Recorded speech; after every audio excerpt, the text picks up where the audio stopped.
Olá, olá, tudo bem?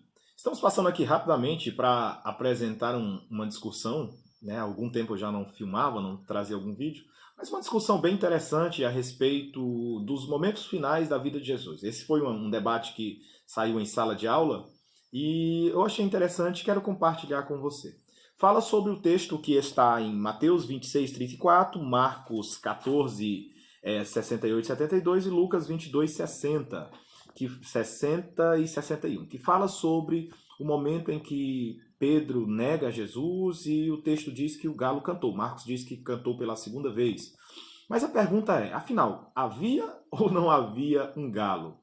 É uma pergunta bem complicada para quem nunca prestou atenção nesse detalhe ou quem nunca pensou nesse aspecto.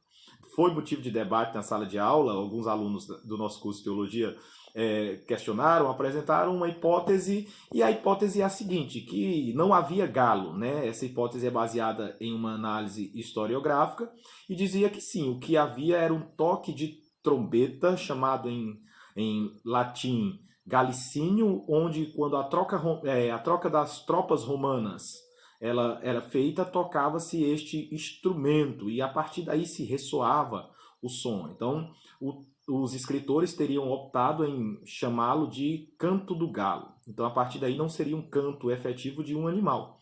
Essa é a justificativa. Como base, eles também atribuem a hipótese prevista em algumas Mishnás e também no tratado, eu até anotei aqui, no tratado Baba Kama, o tratado rabínico, capítulo 7, né, que diz o seguinte, que proibia o cultivo de gado miúdo dentro da cidade santa de Jerusalém, e entre esses gados miúdos, inclusive aves como o galo, pois ali era um local sagrado. Então são motivos bem plausíveis, bem justificáveis, e fomos fazer uma exegese do texto, fomos analisar o texto, e partimos do pressuposto de analisar as palavras que todos os três evangelistas usam, tanto para falar galo como para falar canto, né? Para falar canto, ele vai utilizar a raiz do verbo fonel, né, que quer dizer ressoar, que quer dizer emitir som, que quer dizer cacarejar, que é a segunda opção segundo o linguista Strong, e o termo galo, né? Galo significa único e exclusivamente em todos os dicionários que eu busquei de grego, dicionários que nós temos em mãos, significa galo, galo mesmo, alector, a palavra grega significa galo, e ou uma ave macho, né? Uma ave macho. E a partir daí fomos analisar o contexto, né? O que pensa alguns linguistas como A.T. Robertson, como o dicionário linguístico de Vicent, também nós fomos analisar o que pensa o Champlin, o que pensa o Paulo Rusconi e outros aqui que nós anotamos. E todos eles concordam neste sentido.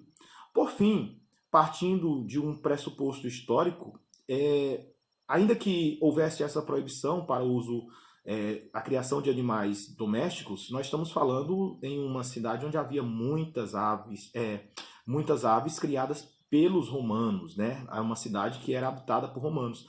Então nada impediria que eles assim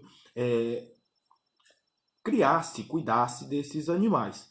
E por último, eu anotei aqui, é interessante pensar que Jesus ele se referiu de fato a um animal, né? A um animal físico, porque partindo desse pressuposto, ele mostraria que até a natureza daria testemunho dele mesmo a Pedro, como foi na cruz do Calvário, quando houve trevas, quando houve impedimento. E por fim, nós temos aqui renomados estudiosos, eu até anotei aqui o Dr. Thomas, um especialista nas escrituras, ele diz o seguinte, que durante os dias de Jesus, as portas da cidade se enchiam, né, com estes animais que compartilhavam da comida de seus donos, ficavam à vontade no meio das crianças, em todos os ambientes, e empoleiravam-se no alto das construções à noite, e com seu canto incessante formavam o relógio da vila e do vilarejo. Então percebam só, olha que coisa aí, né? Então, possivelmente, o canto, de fato, foi de um galo, de um animal, por todos esses fatores. É uma discussão que parece tola a princípio, mas que traz um debate linguístico interessante. E fica aí, então, o galo cantou ou não cantou?